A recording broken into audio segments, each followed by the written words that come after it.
Fala pessoal, vamos começar hoje a nossa terceira aula. Hoje a gente vai falar sobre infecções odontogênicas. Essa é a nossa segunda aula de infecções odontogênicas. Como eu falei para vocês nas aulas anteriores, é um assunto que dá para ficar um semestre inteiro falando a respeito. Tem muito conteúdo, muita coisa para se aprofundar, mas a gente vai tentar aqui em uma hora dar um panorama geral para vocês, de uma forma bem resumida e também aprofundando um pouco do que a gente já vê na graduação, daquilo que a gente já vê ali no dia a dia da clínica, para entrar um pouco numa parte mais hospitalar, mais direcionada para a área de bucomaxilo, que é, no fim das contas, o grande objetivo de quem está aqui, que quer ser aprovado na residência de cirurgia e traumatologia bucomaxilofacial, ok?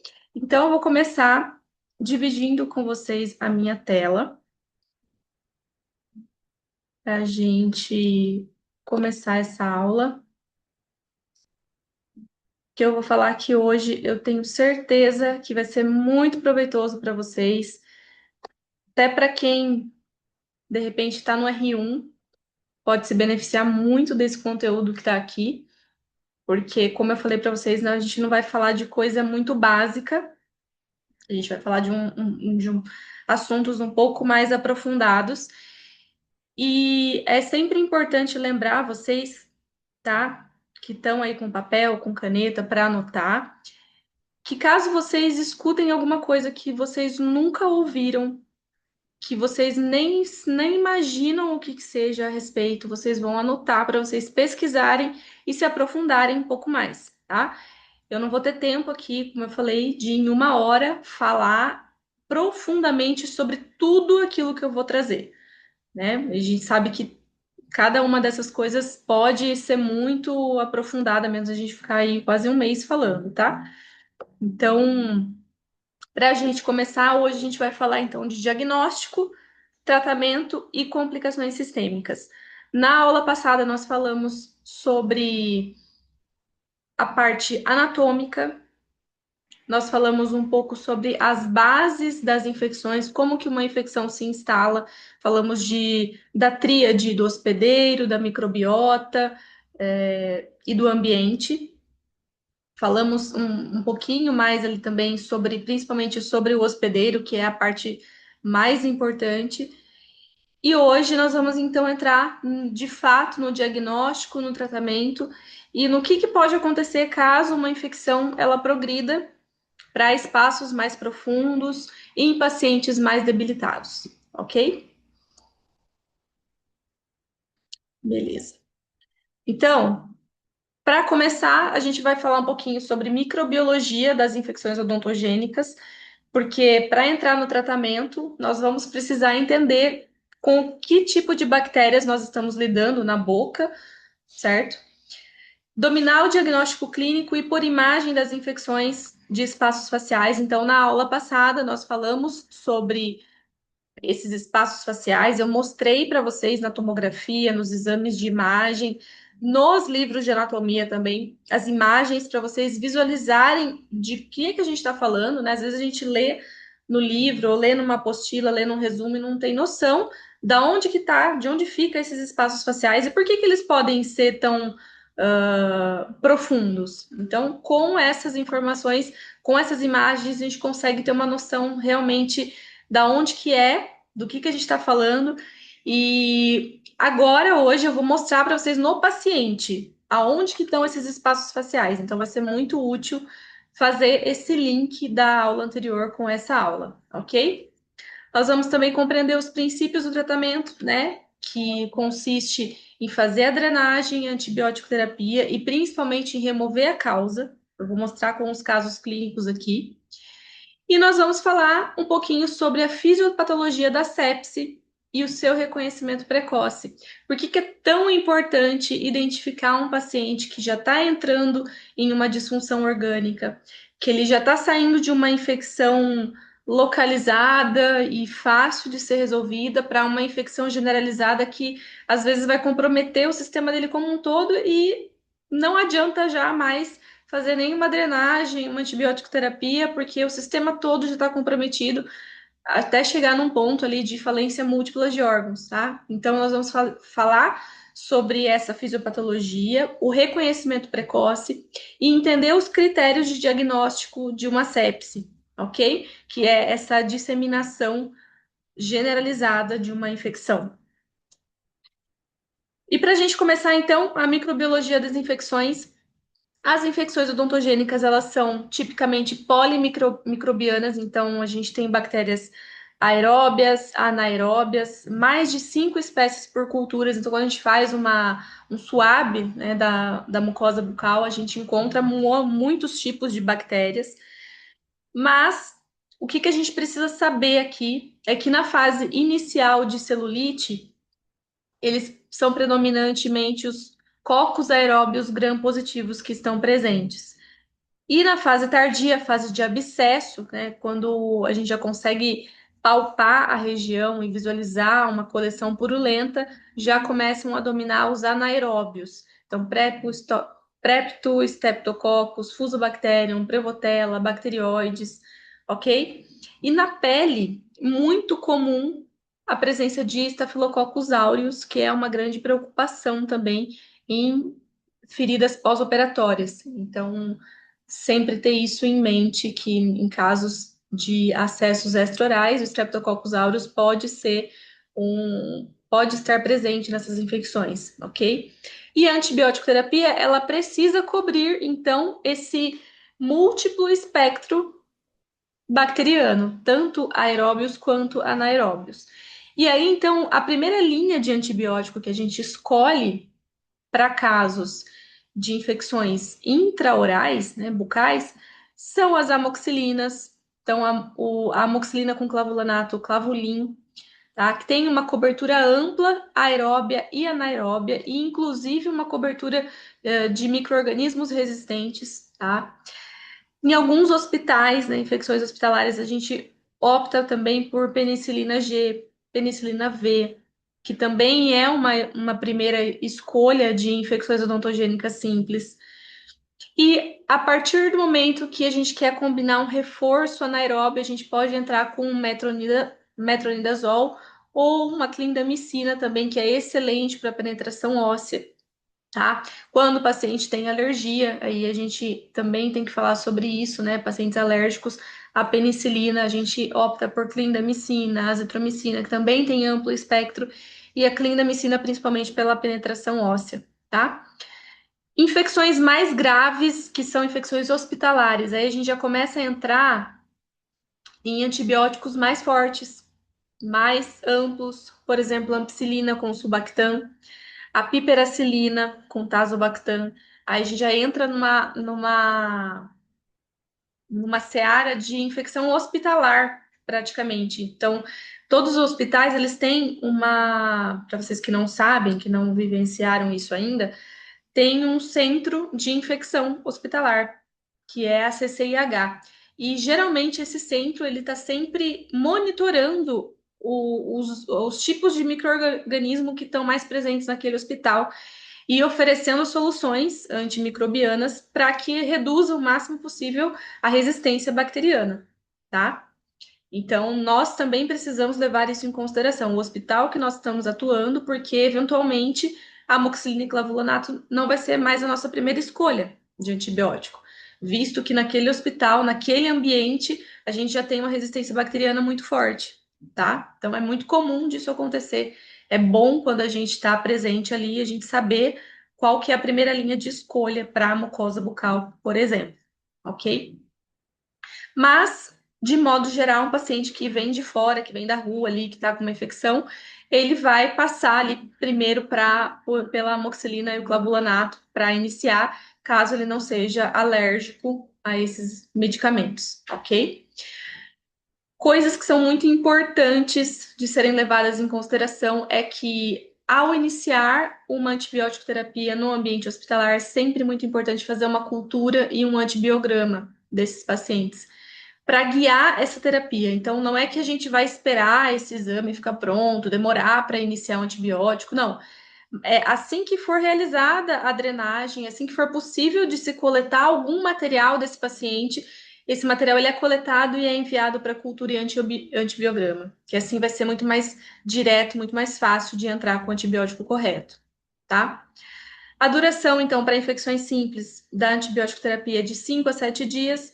Para infecções graves, ela vai variar um pouco, ela vai aumentar um pouco mais, vai ficar ali de 10 a 14 dias de antibiótico nesses pacientes. Então, a gente sabe que é uma antibiótico terapia longa em alguns casos, ok? Por isso que é bom que a gente faça a medicação correta.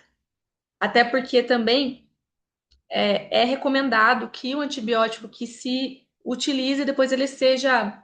A palavra correta não é desmame, tá?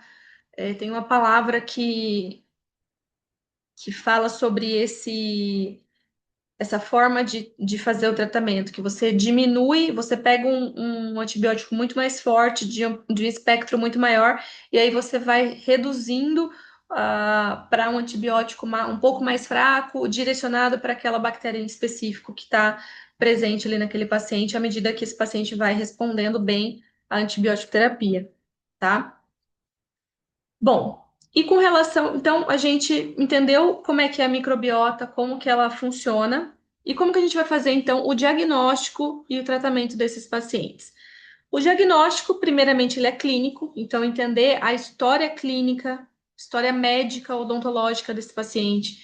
Então, geralmente os pacientes eles chegam falando que tiveram uma dor muito forte, que começou há uns 3 dias mais ou menos, começaram com uma dor de dente, já tinham um dente que estava doendo, depois parou de doer, depois voltou a doer. Então, a história ela é sempre interligada com um episódio de dor em um dente em específico, geralmente 3 a 4 dias anteriores.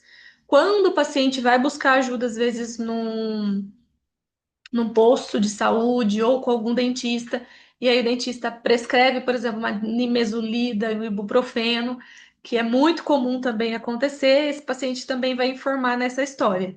E é importante a gente ter essa informação, porque às vezes o paciente ele já está há mais tempo fazendo esse tratamento incorreto e com esse problema instalado. Então já está com mais de 4, 5, 6 dias até, aguentando isso e criando ali uma panela de pressão, tá?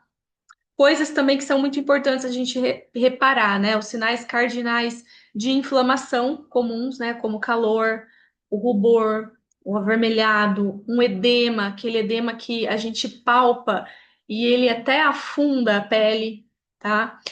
A presença de dor, a perda de função, então a dificuldade para abrir e fechar a boca, a dificuldade para mastigar, tudo isso também está relacionado com os sinais cardinais de inflamação. Com relação ao trismo em específico, né? Geralmente envolve os espaços mastigadores e pitérigo-mandibular, tá? Então, espaço de masseter, espaço de pitérigo-mandibular também, músculo pterygoideu, medial, também tá? A gente é um indicador muito importante de que uma infecção está ali instalada, tá? Presença de disfagia, dispneia, odinofagia. A disfagia é a dificuldade de deglutir, a odinofagia é a dificuldade de falar. Desculpa, a disfagia é a dificuldade de falar, a odinofagia é a dificuldade de deglutir e a dispneia é a dificuldade de respirar, tá? Então, isso já é um sinal claro de que o paciente está com comprometimento dos espaços lateral e retrofaríngeo, tá? Ah, a dificuldade para respirar é um sinal muito grave, de uma gravidade muito intensa, é um sinal de alarme, porque geralmente os espaços de risco em vias aéreas de risco já estão afetados. A presença de febre, taquicardia, assim que leucocitose, então quando o paciente faz um exame de sangue, a gente consegue ver lá, o leucócitos está altíssimo, muito acima do nível de referência, tá? São sinais sistêmicos de que a infecção ela já está caminhando para um problema mais grave, ok? A gente precisa fazer uma intervenção rápida. E no caso de pacientes com o início, né, de uma angina ou com o início de uma formação de uma infecção descendo para regiões mais profundas, a gente consegue perceber que o pescoço do paciente fica endurecido, Ou alguma região a gente consegue perceber sinais de flutuação, então o abscesso está formado numa região, mas ainda está endurecido em outras, com aspecto de celulite em outras. A presença de crepitação significa que tem ar, ou seja, gases produzidos por bactérias ali naquela região também. É muito comum, por exemplo, o paciente que às vezes vai para a UTI, precisa fazer uma intubação, por exemplo, e aí teve algum acesso em região de tórax, de pescoço ali para drenar, e aí mesmo com a ventilação entra ar ali também, aí a gente consegue perceber essas crepitações. A presença de racho cutâneo, então um avermelhado na pele, e a presença de edema com sinal de cacifo. O sinal de cacifo é quando a gente aperta a pele e a pele ela simplesmente não volta para não volta para a posição que deveria, ela fica afundada ou ela demora muito tempo para retornar. Isso já é um sinal ali de que a coisa está muito séria, tá? Com relação ao diagnóstico por imagem, então, esses pacientes que chegam nessa situação, dependendo do lugar que ele tiver, se estiver no consultório, vai precisar de uma radiografia periapical, panorâmica, né? Com uma avaliação desse dente que está causando, a presença de extensão óssea, né? Um abscesso ósseo ali, ou um cisto, tá? Mas no hospital, o que que a gente costuma fazer? Pedir uma tomografia, com ou sem contraste, o que tiver lá na hora. Claro que a com contraste ela é considerada padrão ouro, porque a gente consegue definir os limites desse processo infeccioso, tá? Quais espaços estão envolvidos, se tem a presença de gás, diferenciar o que que é uma celulite, o que que é um abscesso, tá? Então é possível fazer isso na tomografia com contraste. Mas a tomografia de face, com ou sem contraste, ela já vai ser suficiente para um correto diagnóstico aqui, porque a gente vai avaliar o paciente clinicamente também, né? Não é só o exame de imagem. A tomografia vai orientar a conduta, né? Então, se vai fazer uma drenagem intra ou extra-oral, qual que vai ser a extensão desse acesso, se já é importante chamar ali a equipe da cirurgia geral para fazer uma traqueostomia, ou para fazer uma intubação e já deixar o paciente entubado, ou se vai precisar fazer uma toracotomia, então eventualmente chamar o pessoal da cirurgia torácica também, se já perceber ali o envolvimento do tórax, tá? A ultrassonografia, ela é útil na identificação dos líquidos, né, superficiais para guiar uma punção, uma possível punção ali, mas na prática a gente usa muito pouco. A gente punciona o local que a gente vai fazer o acesso para drenar, tá? Funciona e vê se sai alguma coisa. Algumas vezes, se tiver em abscesso mesmo, vai sair o pus. Se não tiver, às vezes não sai nada, ou sai ar também, tá? A ressonância magnética seria o melhor dos mundos, né, para definição de tecidos moles, principalmente em casos de osteomielite, mas também na prática ela é muito pouco usada. Um exame muito difícil, muito caro, demorado. Tomografia acaba sendo a melhor opção. E aí, quais são os princípios do tratamento cirúrgico de uma infecção? Então, é primeiramente eliminar a causa. Não adianta nada fazer uma drenagem, sair aquele monte de pus, colocar um monte de dreno, lavar um monte e não tirar o dente, que é o problema.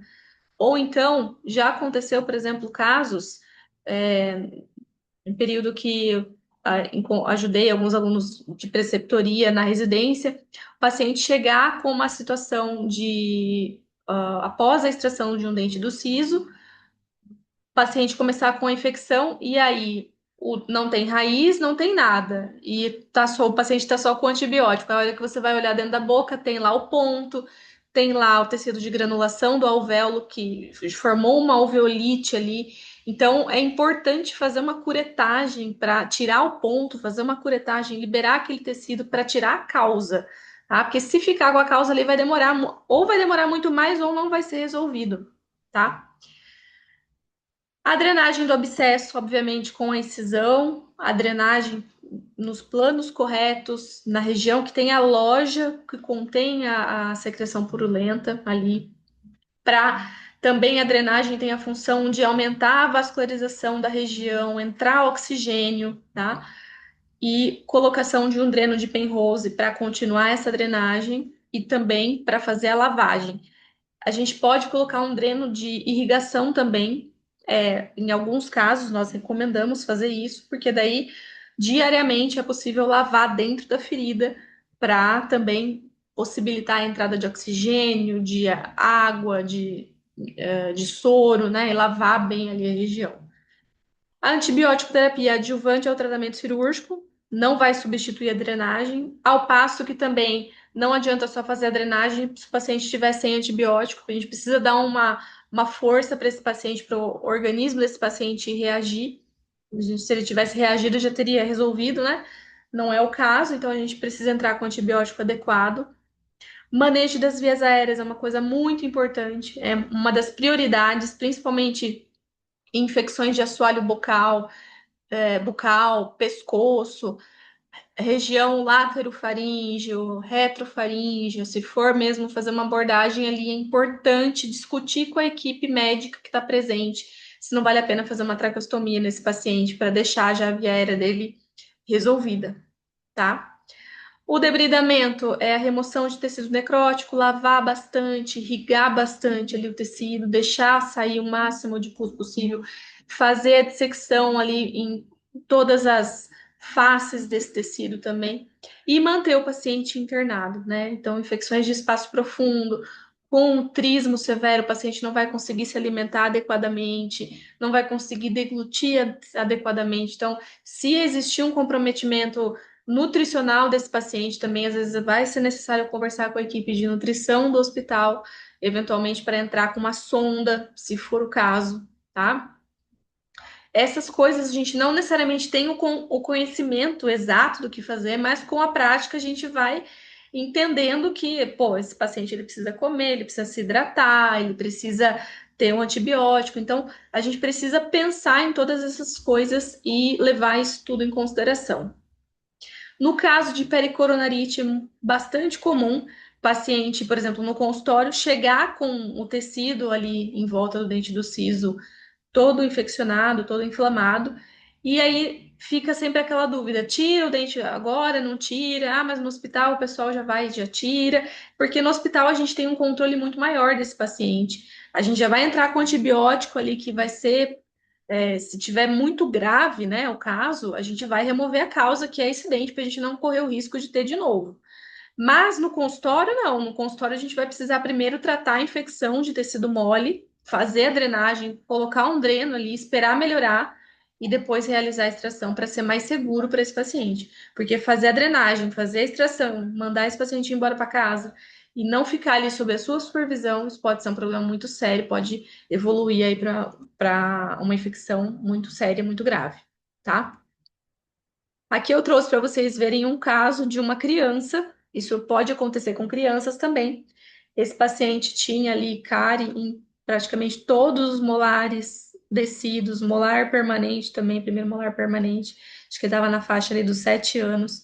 A criança que tem dificuldade para ir no dentista, tem dificuldade de fazer o tratamento odontológico. Então, acabou evoluindo para essa situação. A gente consegue ver aqui com a formação dessa celulite aqui na face, até causando uma simetria nele. E os espaços envolvidos, espaço submandibular, espaço bucal, do lado esquerdo, tá? E aí o que a gente fez foi então a drenagem desses espaços, colocação de um dreninho de penrose ali, a remoção da causa, né, dos dentes que estavam ocasionando. Fizemos também a incisão aqui extra-oral, a drenagem, e com um dia de evolução, esse paciente já estava ali praticamente novo, né? Criança é muito bom por isso, porque do mesmo jeito que pode evoluir muito rápido, elas melhoram muito rápido também, tá?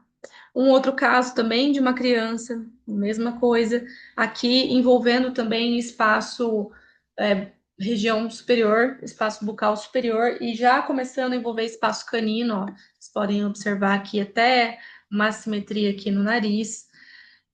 E esse paciente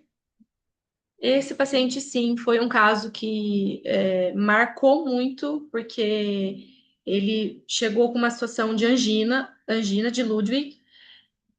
Aparentemente, olhando aqui por fora, ele parece que não tem nada assim muito grave acontecendo com ele, mas na hora que a gente começa a avaliar, a gente consegue ver espaço submandibular bilateral, já envolvendo o espaço submental também, já passando aqui para o outro lado.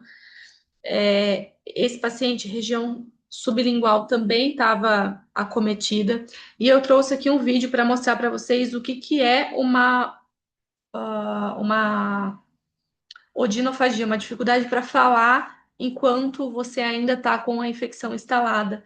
Então, eu vou mostrar aqui o paciente lendo para vocês verem como é que é.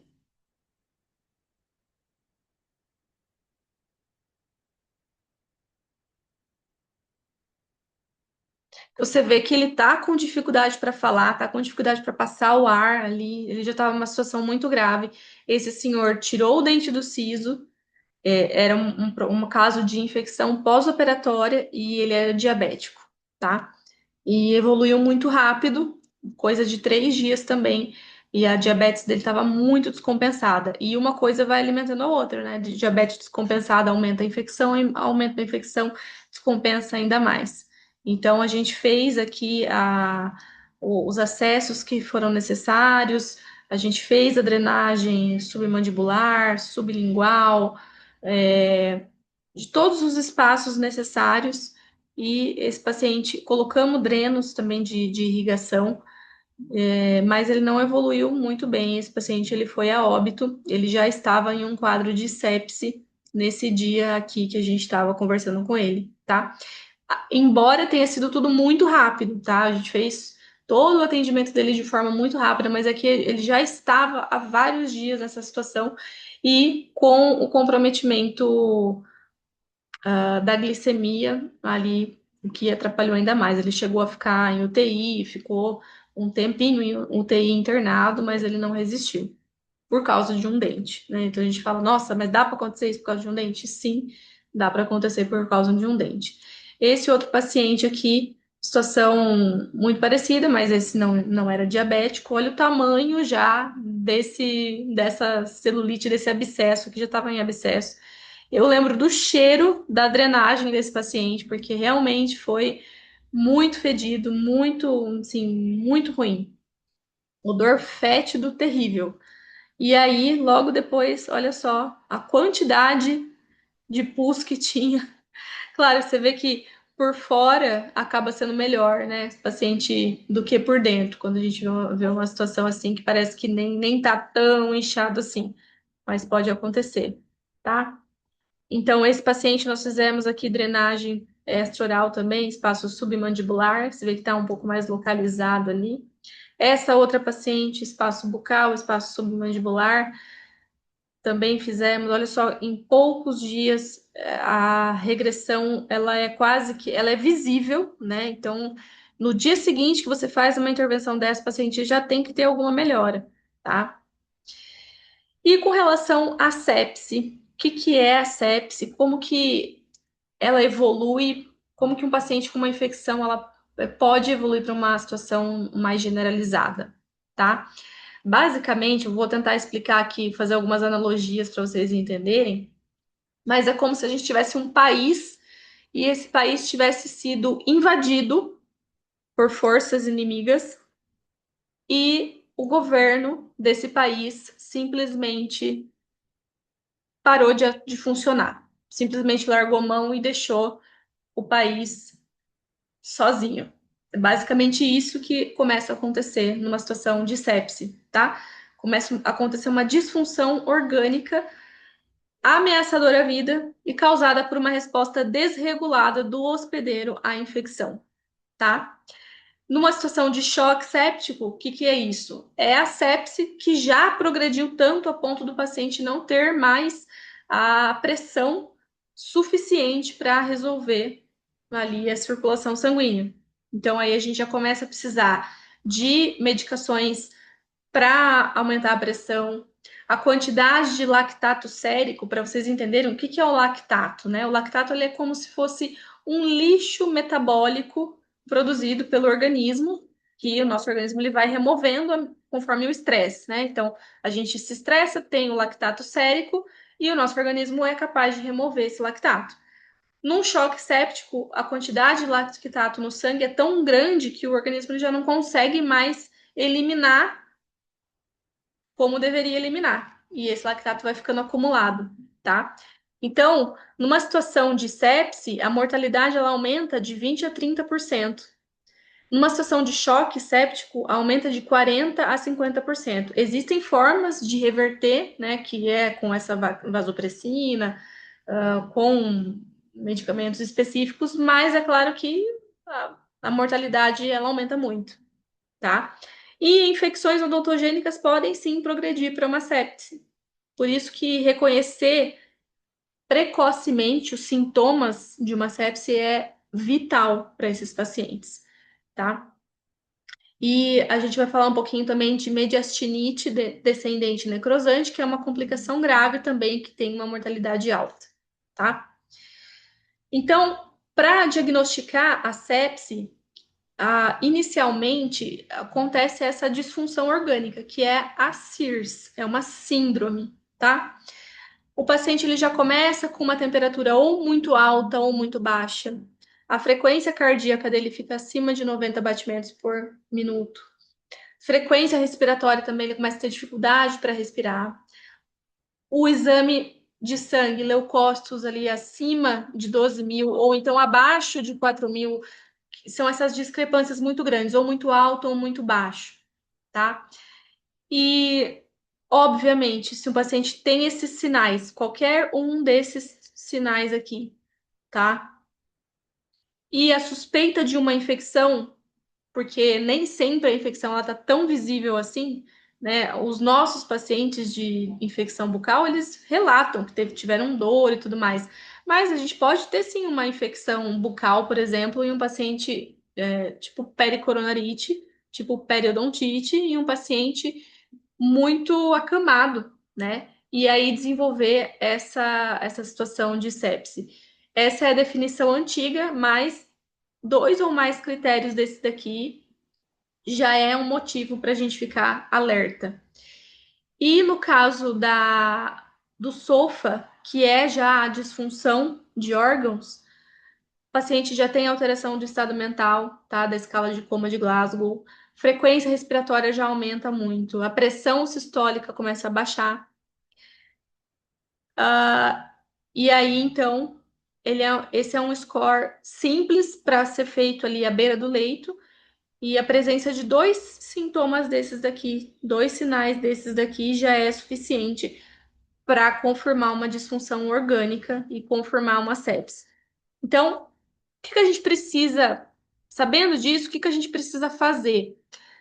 Existe uma estratégia de sepse que os hospitais também preconizam, que é durante a primeira hora de identificação de uma infecção, o paciente ele já precisa entrar na estratégia de sepse, já começar o tratamento o mais rápido possível, tá? Porque às vezes não dá tempo de fazer uma hemocultura, às vezes o paciente ele fica ali na triagem horas e horas, às vezes fica esperando o médico chegar e não começa a antibiótico terapia. Então, assim que se percebe a presença de algum dos sinais que foram relatados ali, já inicia um antibiótico de amplo espectro na primeira hora. Se for necessário, já inicia também a infusão de cristalóide ali para hipotensão, né? Ou para reduzir o lactato sérico, se tiver um lactato muito alto. Se for necessário, também já inicia com vasopressor, tá? Após a reposição volêmica. E o controle do foco o mais rápido possível, com drenagem cirúrgica urgente. Isso é parte do tratamento da sepse. Então, vocês percebem que nós estamos intimamente relacionados com isso. Às vezes nós não sabemos disso, né? Não tivemos essa formação, mas lá no hospital, essas pessoas, os médicos que estão lá, eles já vão fazer a triagem toda desse paciente, já vão iniciar a antibiótico terapia e esse paciente ele precisa de tratamento o mais urgente possível. Então, assim que recebe o chamado, a gente já tem que estar lá e já tem que estar pronto com esses conhecimentos. E às vezes a gente não tá, né? E no caso da mediastinite descendente necrosante, é uma complicação grave, tá? De infecções cérvico-faciais, com uma mortalidade ali acima de 30%. É a disseminação de uma infecção bucal, por exemplo, para espaços retrofaríngeo ou espaço de risco, por exemplo, que vai para o mediastino. É claro que a gente está falando aqui de infecções odontogênicas, tá, gente? Mas, por exemplo, uma infecção de amígdala, por exemplo, também pode disseminar para uma situação como essa, tá? Sinais como febre alta, dor torácica, dispneia, enfisema subcutâneo também são sinais dessa mediastinite. Já aconteceu algumas vezes, tá? De chamarem o pessoal da otorrino, eles estarem ocupados, aí chama o pessoal da buco, a gente vai lá avaliar e é uma amidalite com drenagem purulenta, super forte ali. E como que você vai identificar? Você precisa ter assim o mínimo conhecimento do que é uma amidalite. Tem que saber, sim, minimamente reconhecer a diferença de uma amidalite para uma infecção odontogênica, um dente do siso, tá? Isso é muito importante e é muito comum de acontecer. Tomografia de tórax, no caso da mediastinite, é indispensável para identificar a extensão, a presença de gás, tá? O tratamento, ele vai variar, mas pode ser necessário uma toractomia para drenagem, antibiótico terapia ampla e aí o paciente ficar internado na UTI também, tá? A mortalidade reduz significativamente com o diagnóstico e intervenções precoces, assim como a questão da sepse, tá? Se o paciente tem algum problema de saúde, diabetes ou imunocomprometido, qualquer situação que diminua ou aumente muito o sistema imunológico daquele paciente é um motivo para ficar alerta, porque como eu falei para vocês, a sepse e a disfunção que vai levar até a sepse, ela consiste nessa desregulação do sistema imune desse paciente, desse hospedeiro, tá? Então, lembra dessa analogia que vocês nunca mais vão esquecer isso. Lembra de um país que foi invadido e o governo simplesmente abandonou e deixou a invasão acontecer, tá bom? Aqui eu falei sobre isso, né? Pacientes imunocomprometidos com diabetes, com HIV, pacientes que fizeram uso de corticoide por longos períodos, tá? Ou imunossupressores, pacientes com insuficiência renal e hepática, que também tem alteração na farmacocinética dos antibióticos, precisa ter um ajuste de dose ali. A presença de osteonecrose relacionada a medicamentos também a gente pode ter uma complicação muito séria, né, para o tratamento desses pacientes, caso eles sejam imunocomprometidos. E a avaliação pré-operatória e controle de comorbidades são fundamentais. Sempre, sempre, sempre, sempre. Não negligencie a avaliação pré-operatória de nenhum paciente, ok? Bom, essa era a aula de hoje. Para a gente resumir o final aqui para vocês. Então, a infecção é essa interação entre hospedeiro, micro-organismo e ambiente, tá? As defesas do hospedeiro são determinantes para o desfecho dessa situação. A presença dos espaços faciais, entender as vias anatômicas de disseminação, conhecer a anatomia, isso é fundamental porque isso salva vidas.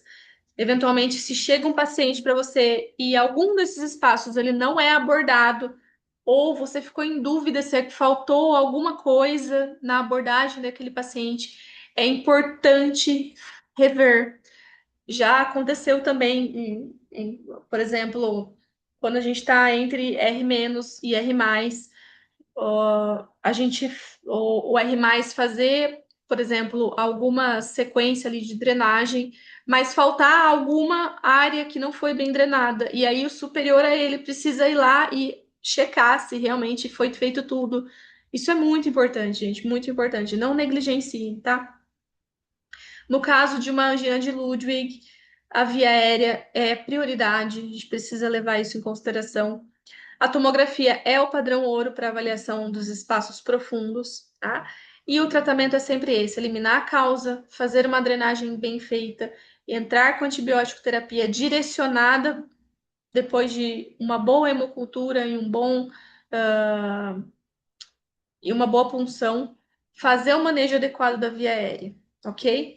E em casos de sepse, assim que for percebido a presença de algum dos sinais de sepse, a gente tem ali uma estratégia de 1 hora para entrar já logo com antibiótico e controlar o foco o mais rápido possível. até esse paciente chegar, por exemplo, no centro cirúrgico.